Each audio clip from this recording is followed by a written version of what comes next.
రాష్ట్రంలోని కూటమి ప్రభుత్వం ఈ ఎన్టీఆర్ భరోసా పెన్షన్లకు గాను అధిక పెన్షన్లు తీసుకుంటున్న వారిపై ప్రత్యేక దృష్టి అయితే పెట్టిందండి. ఇందులో భాగంగా ఎవరైతే 15,000 రూపాయల పెన్షన్ తీసుకుంటున్నారో అలాంటి వారి పెన్షన్లను ప్రత్యేక వైద్య బృందంతో ఈ మేరకు మండలాల వారిగా అయితే తనిఖీలు చేస్తూ ఉన్నారు. ఈ తనిఖీల్లో పెన్షన్లు తీసుకునే వారు అర్హత లేకపోయినా కూడా తీసుకుంటున్నట్టుగా అయితే ఈ మేరకు గుర్తించడం జరిగింది. ఒక్కో మండలంలో దాదాపు 100 మందికి పైగా ఈ 15,000 రూపాయల పెన్షన్ అర్హత లేకపోయినా తీసుకుంటున్నారని గుర్తించి ఈ మేరకు వైద్య బృందం అయితే పై అధికారులకు ఈ సమాచారాన్ని అయితే చేరవేస్తూ ఉన్నారు.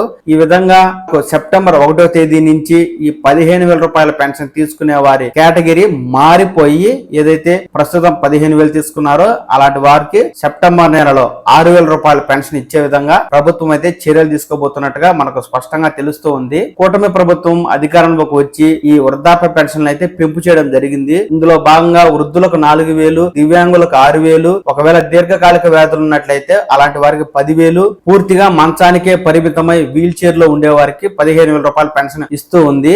అయితే గత ప్రభుత్వ హయాంలో కావచ్చు ఈ మంచానికే పరిమితమై పూర్తి స్థాయి వికలత్వం ఉన్నటువంటి పెన్షన్లకు అప్లై చేసుకుని ఈ పెన్షన్లు తీసుకుంటున్న వారి సంఖ్య చాలా అధికంగా ఉందని ప్రస్తుత కూటమి ప్రభుత్వం అయితే గుర్తించి ఈ పెన్షన్లు దుర్వినియోగం అవుతున్నాయనే ఒక అభిప్రాయంతో ఈ మేరకు ఈ సర్వే చేపట్టడం జరిగింది. ఇక్కడ ప్రభుత్వ అభిప్రాయమే నిజమని తేలుతూ ఉంది. ఎందుకంటే ఒక్కో మండలంలో దాదాపు 100 మందికి పైగా అనర్హులను ఇక్కడ వైద్య బృందం అయితే గుర్తించడం అనేది జరుగుతూ ఉంది. ఇక్కడ మనకు ఉదాహరణకి అమలాపురం జిల్లా ఐపోలవరం మండలంలో ఇక్కడ వైద్యులు 5 బృందాలుగా ఏర్పడి ఇక్కడ 15,000 రూపాయల పెన్షన్ తీసుకుంటున్న వారిని తనిఖీ చేయగా ఇందులో అనర్హులను పెద్ద ఎత్తున వారు కనుగొనడం జరిగింది. ఆ వార్తను ఇప్పుడు మీరు స్క్రీన్ మీద చూడండి. కొందరు నడిచే స్థితిలో ఉన్నవారు సైతం 15,000 రూపాయలు అందుకుంటుండడంతో దివ్యాంగులు అధికారులకు ఫిర్యాదు చేశారు. దీంతో కలెక్టర్ ఆర్ మహేష్ కుమార్ ముమ్మిడివరం, కాట్రేనికోన, ఐపోలవరం మండలాల్లో నిపుణులైన 5 వైద్య బృందంతో క్షేత్రస్థాయి పరిశీలన చేయించారు. ఈ ప్రాంతాల్లో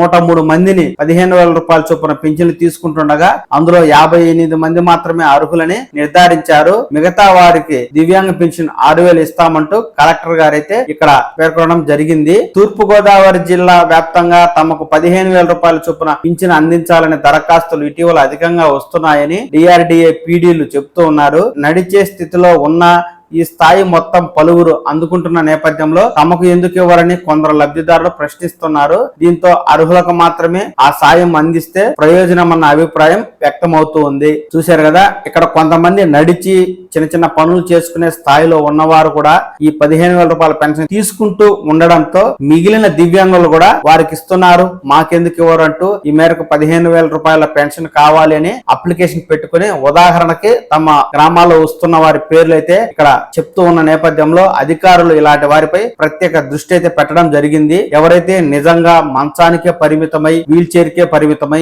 ఏ పని చేసుకోలేని స్థితిలో ఉన్న వారికి మాత్రమే ఈ పెన్షన్లు అందించే విధంగా చర్యలు తీసుకుంటామంటూ ఇక్కడ కలెక్టర్ గారు అయితే తెలియజేస్తున్నారండి. రాష్ట్ర వ్యాప్తంగా కూడా అన్ని మండలాల్లో ఒక ప్రత్యేక వైద్య బృందం అయితే ఈ మేరకు ఈ యొక్క 15,000 రూపాయల పెన్షన్ తీసుకునే వారిపై దృష్టి సారించి అలాంటి వారికి నిజంగా వైకల్యం ఉందా లేదా వైకల్యం లేకపోయినా సదరం సర్టిఫికెట్ లో ఏమైనా ఎక్కువ వైకల్య శాతం చూపించి అక్రమంగా పెన్షన్లు తీసుకుంటున్నారా తదితర వివరాలను క్షుణ్ణంగా పరిశీలిస్తున్నారు. ఒకవేళ వారి సదరం సర్టిఫికెట్ లో వికలత్వం ఎక్కువగా ఉండి ఈ 15,000 రూపాయల పెన్షన్ తీసుకుంటూ వారు కనుక మంచంలో గానీ వీల్ చైర్ లో లేకుండా నడిచే స్థితిలో ఉన్నట్లయితే అలాంటి వారి పెన్షన్ ని 15,000 రూపాయల నుంచి 6,000 రూపాయలకు తగ్గించేస్తున్నారు.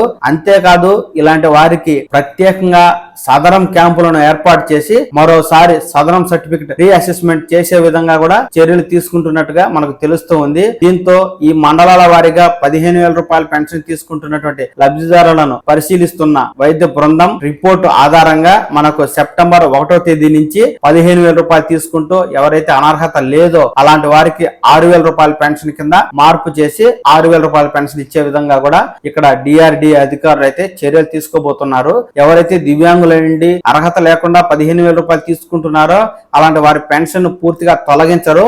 ఇక్కడ కేటగిరీ మాత్రమే మార్పు చేయడం జరుగుతుంది. ఈ విషయాన్ని దివ్యాంగులు అయితే దృష్టిలో ఉంచుకోవాలండి.